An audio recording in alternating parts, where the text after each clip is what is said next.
A director who has not made many movies but has managed to give us quite a few highly regarded films is Frank Darabont.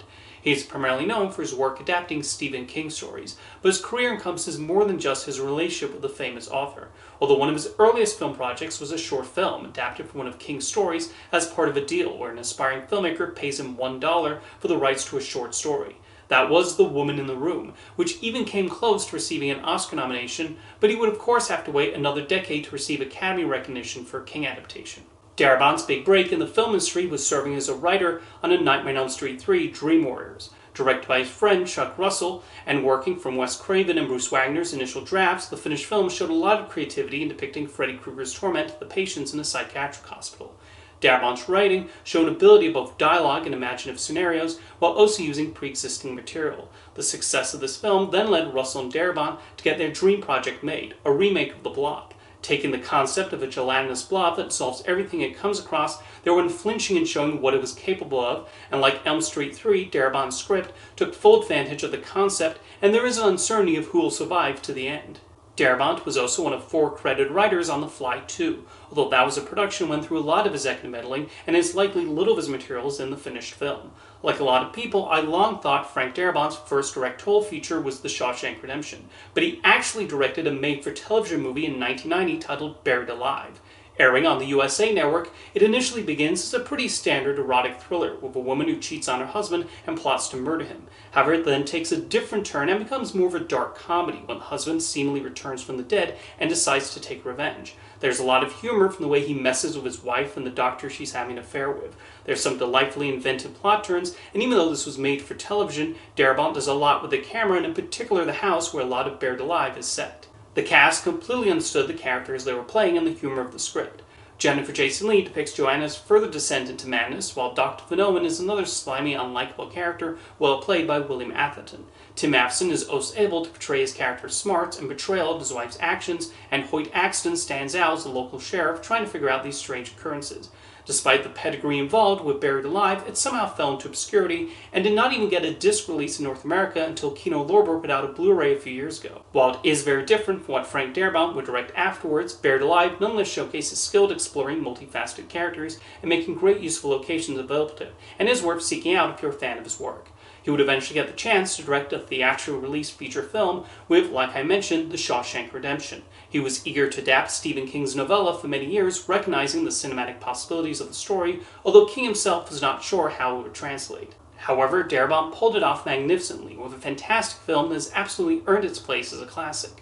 Telling the story of Andy Dufresne's decades behind bars, The Shawshank Redemption is several things, but I mostly see it as a story of male friendship. The camaraderie that develops between Andy and fellow prisoner Red is wonderfully portrayed, and you see the growing support they have for each other as they try to deal with life in prison. As played by Tim Robbins, we see Andy's smarts as he changes life on the inside for everyone in Shawshank. Morgan Freeman is also excellent as Red as he narrates the story and goes from being perplexed with Andy to being won over by his charms and intellect. The film is very much a critique of the American prison system, not only through its depiction of the corrupt warden and the violent guards, but questioning whether their intent is really to rehabilitate. The effect of being in prison for so long is especially shown through the elderly inmate Brooks, and now he fears what being set free will do to him. His arc is definitely one of the most heartbreaking of the film.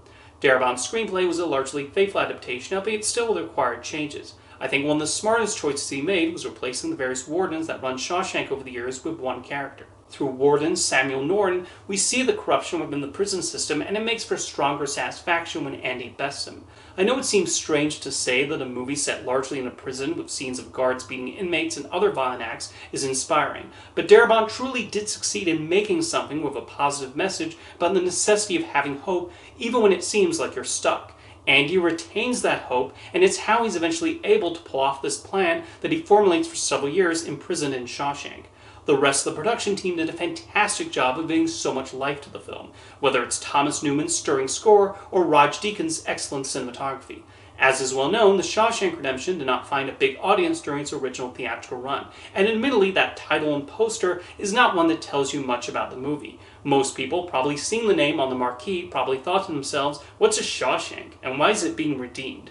However, the Oscar nominations, several airings on television, and people renting the film on VHS will lead to its current status as a classic, and deservingly so. It's an incredibly rewarding film with a timeless message that will continue to find many new admirers over the years. 5 years later, Frank Darabont would direct another prison drama based on Stephen King's story, The Green Mile. Even though it runs over 3 hours, it was a little smaller in scope, as most of the action is set on death row.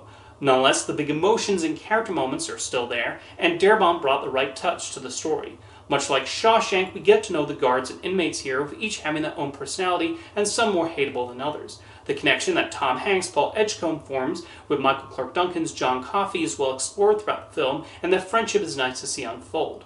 The Green Mile gives us some truly despicable characters too, with the actors successfully depicting their sadistic personalities, whether it's the worst of the guards or the psychotic prisoner played by Sam Rockwell. There are quite a few truly brutal scenes in the movie, with a moment involving an electric chair being one that will always stick out in my mind.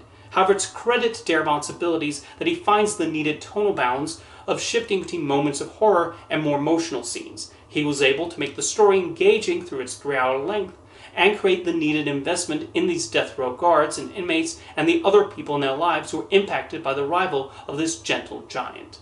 Darabont would then take a break from Stephen King and direct an original story with The Majestic. This was one of those movies that was seen as a possible awards contender, especially with a pedigree involved, but it would end up not particularly well liked by critics. Not many went to see it during its theatrical run, and it was ignored by the Academy. Whatever cult following thus followed is a small one, and I don't even see it brought up in discussions about Jim Carrey's dramatic roles. I'd actually never seen The Majestic until I started preparing for this video, and I honestly really liked it. The film is obviously harkening back to the films of Frank Capra, with its everyman lead character who winds up in a small town full of colorful characters, and I thought Darabont absolutely nailed that feeling. You get to know the inhabitants of this town, many of whom are generally friendly people, still reeling from the deaths of the young men during World War II. The movie was criticized for being too schmaltzy, but I don't agree with that. It's actually quite a sad story, showing the lingering effects of losing so many during a war, especially on a father. When the amnesia-stricken screenwriter Peter Appleton winds up in Lawson, bearing a striking resemblance to one such soldier, we see that spark and joy return to that old man, wonderfully played by Martin Landau. We know his memory will eventually return, but for a moment Peter unknowingly provides that happiness missing for so long. The Majestic also deals with the subject of the Hollywood blacklist of the 40s and 50s, and how many careers would be ruined by this. The story shows the wonderment of movies when the old movie theaters reopened and its entertainment enjoyed again, but also some of the decisions made by the film industry that would hurt those working hard to bring those images to the screen. Jim Carrey's performance has very few of his usual traits, showing that he's just as adept at playing these more subtle and understated roles as he is the more energetic characters he's known for. The rest of the cast, from Bob Balaban to David Ogden Stiers, also deliver great work. And when Darabont recreates the style of classic Hollywood movies in a snippet of one of Peter's films, he absolutely nails it. It's a shame The Majestic did not receive a better reception when it was first released, because I think it's due for a reevaluation. Darabont himself has said he remains proud of the movie and directed exactly what he set out to make. For his next directorial effort, he would return to Stephen King territory, but this time a horror story with The Mist. Centering on a bunch of people who get trapped in a supermarket when vicious monsters suddenly show up, the film depicts the paranoia mob mentality that might set in a situation where several people are scared. Darabont was able to bring back his horror roots, and while the bugs and other creatures are certainly a frightening bunch, the scariest moments instead involved the people, especially one of them. The constant arguing and debates over what should be the best course of action certainly feel true to life, and there's an understanding for why each person makes the decision they make. Some choose to fight, others prefer to stay and wait, others just want to run, and then a few turn to religion. The character Mrs. Comedy, who immediately pins these happenings on the wrath of God, becomes truly detestable as she creates followers who cling onto her every word. Criticism of religious extremism is a common element in Stephen King's stories, and with Comedy, you see someone who uses the Bible in the worst possible way, not as a way to bring hope to people, but instead fear, and Marcia Gay Harden plays the role perfectly. The main character, a painter named David, becomes someone who are definitely on his side through most of it and hope he can calm everyone down and make it out there with his son alive. Talking about these movies, it's clear one of the best aspects of Darabont's work really is his way of making even minor characters stand out. It all fits with a common theme of his films, which is about friendships as well as conflicts that can arise when a group of people are stuck together somewhere. There are some truly gruesome moments in The Mist that heighten the terror even more and show how dangerous and unflinching these monsters are. One of the most memorable aspects of the film, though, is the ending, and I won't spoil it for you.